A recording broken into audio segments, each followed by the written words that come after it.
Hey everyone. All right, Mike here and Kelly, and what we're going to do right now is, so believe it or not, this is a electronic beast. We actually are running high performance Starlink in the car. Yes. And why are we running it in the car? I guess the question is, why not? Because we can. Well, we tested it out, right? We've been driving around town. You've been driving to work in Parker, so about 45 minutes, an hour from our house where there's very bad cell service, and just kind of seeing how it's performed since it's arrived. Because our goal is to take this Starlink, see how it works on the highway all the way across the country from Lake Havasu City, first to Ocala, Florida, and then we're probably going to put it away in Ocala, right? I'm not sure, but we'll put it away, and you're going to see what we're going to put it away in. It is massive and good. But... All right, so I'll give you the tour of my electronic conversion. That's his creation. This is his creation. So Kelly's gonna do some videotaping, and we'll chat. So basically, what I did here with our Toyota Highlander is I had to connect an inverter, and I used this Traveler 1500 watt inverter because I used a smaller inverter and it wouldn't power the Starlink to get it started. So I connected these cables up to my battery, and I've got the... Wait, show me that battery one more time. That's the scary part to me. What's that? I don't know, just connecting the battery. So it's connected up. The Highlander battery is in the rear. And thank goodness. If you've ever been on the search for a modern vehicle's battery, you know what I'm talking about. I had no idea where it was. Well, this setup wouldn't work if it was under the hood. So then basically with the inverter, we've got 3 plugs, and this inverter is going to sit right up here because we're going to have a bunch of packages in here, and I'm going to take an additional extension cord because we're on the road and we have power needs, and we can. This inverter is going to take it. Really, with the Starlink, it's not doing a whole lot. And I'm going to have Kelly come around with the camera, and I'm going to show you some of the components here of this Starlink high performance dish. So this is... Well, I think it's going to be better if I go on the other side of the car. That's fine. You could go right from there. And so the power module... Oh, here, yeah. The power module's here. There's a lot of cords because we're not going to cut the cords just to put it in the car. That would be ridiculous. And we want the cords for later. And then we've got our Wi-Fi router. So there's 3 components: the dish, the power, and the router. So it's all here. And the idea was to get it in the car, get it out of the way, so that we can pack it with all of our stuff. And so, well, where is the dish? And you probably noticed I have these braces right here. These are repurposed speaker stands. And you can see that I have this dish up in through the moonroof, which means that, one, we're not going to be putting anything on the roof on this trip, Kelly. So anyways, it works fairly well, and I'm gonna power it up, and we'll show you some screenshots later of how well it works. But it's really working great, and we're pretty happy with its performance. And the reason why we have this high performance dish is we're going to put it on American honey. And so we're taking it to Florida, and the hardest part wasn't mounting it in the car so that we could use it. I didn't want to put it on the roof and have to deal with bringing a cord inside and have to deal with worrying about the dish when we park overnight, and I don't like noise. And Kelly hates noise inside the car. So anyways, we are going to pack this in a Pelican case, and if anyone has the RV version, the regular RV version, which is a lot smaller dish, or you notice with your home version, if you've taken it mobile or whatever, you don't really need that big of a Pelican case to take that setup. But with this dish, it's 20 by 22 inches. And so it's not tiny. And because it's not tiny, it requires some space. And so I had to find the right measurements for a Pelican case. And so we're actually going to try to check this Pelican case on the airplane going to... I can't even get you in the frame. Yeah. It's big. So... Is it heavy? It's, you know, it's heavy. It's probably 35 pounds, I think. I haven't weighed it. Do you think we're going to have to pay extra? Oh, yeah. This is going to cost you. So anyways, we're going to get this dish and all its components in the Pelican case. We're going to take it with us to the Bahamas, not because we don't like vacation, and not because we plan on being on our devices, but because we want to try it out on the boat and see where it's going to fit and set up so that we could get it mounted properly later on. So, Well, because we want people who charter the boat to be able to have Wi-Fi if they want or need it. I think so. I think it's going to be a great advantage for us in the chartering of the boat. I mean, people want to be able to communicate, share videos with friends. You don't always have good communication wherever you're traveling to and from. And so this is the Starlink Mobile, essentially.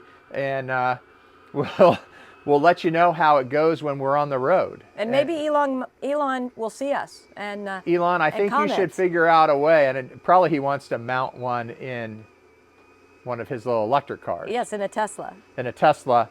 But maybe he could get together with Toyota and figure out how to do this without speaker stands. Yes. I don't know. And what's all that behind you, just as an aside? We're going to stand by because we're going to pack this car up today. And we've got all the components in right now that we need. Pretty much everything but our personal belongings for our trip will be put in the car today. It'll be packed up. It's gassed up. It's washed. It's ready to go on our trip. And then the next you hear from us in the car will be on the way to Florida, where we are going to unload all this stuff in a storage unit awaiting the arrival of American Honey. So that's it. We'll see you guys soon.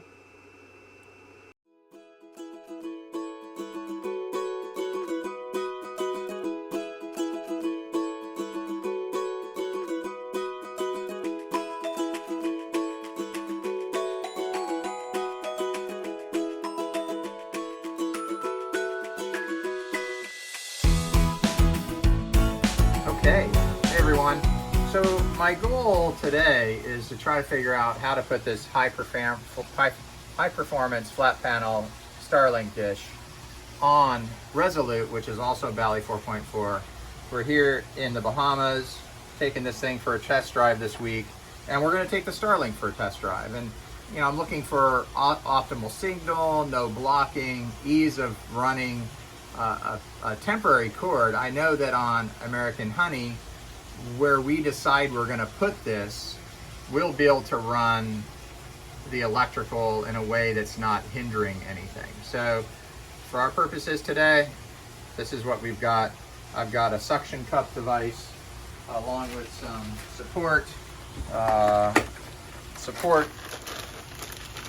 pieces that I'm going to use to suction this cup probably tonight to see how it works to the edge of one of the solar panels off the rear of the hardtop. So we'll see how it goes. I have no idea. How do these things work? What's that? So I'm going to mount this bracket onto the dish, and then I'm going to mount these suction cups to the mounting bracket, right? And so, because obviously I'm not going to drill a hole in Resolute. If you guys, the owners watching, obviously I'm not going to drill a hole in your boat. So, but in our boat, we're going to use a star mount if it ever gets delivered, star mount folks. We're going to use a star mount, which is locking, sliding in and out, so we could take the dish out if we need to and lock the dish in. The mount will be permanently fixed to the boat, as well as the cabling will be permanently installed. And then all you'd have to do is slide in the dish, plug it in, turn it on, and it'd be good to go.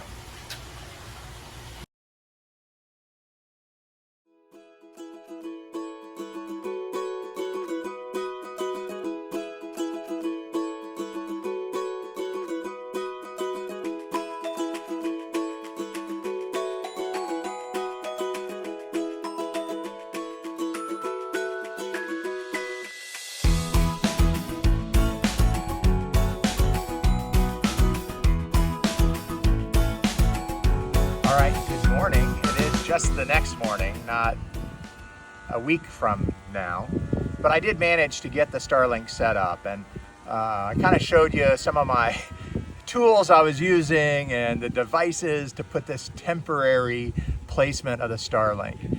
And so as you can see from from my screenshot, we got some pretty good service up here. During the night, Starlink figured out that this boom is creating quite an obstruction. But it's not enough to get us less than about 110 megabits per second download, and was getting about 30 megabits per second upload this morning, which is pretty freaking incredible because our home internet doesn't get us that. So we'll see how it is in functioning throughout the day today. So I've taken out a little bit of usefulness of this solar panel, but about 50% of it remains, and certainly depending on the position of the sun, it's still gonna light up some panels. The question I'm gonna have today is, as these solar panels heat up, because they're dark and they're gonna absorb heat, is it gonna release my suction cup? And because of that, and because I'll never take anything to chance, I have bungeed the dish to this post. And so even if all 4 of my suction cups release today, while we're in motion, this will make some noise, but it's not gonna fall off the back of the boat. Even though I hear stories about them floating, I haven't heard stories about the high performance dish floating yet, just the RV version. So we'll see how it goes. You know, you gotta MacGyver it sometimes, and I got a little frustrated with my MacGyvering last night because my plan should have been a little bit more thought out, and although I did, I think, pretty much thought it out well, but I should have tried it out by putting all those on the bracket before we left home. But now it's on, and so we'll see how it goes. This is not where we're gonna put the Starlink on our boat, American Honey, when we get it. I'll probably pole mount it at the rear so there's no obstructions, but this was a good lesson on satellite dish placement. So anyways, we'll see you guys. Thanks, MacGyver. No problem. MikeGyver. Yep, MacGyver. See you guys.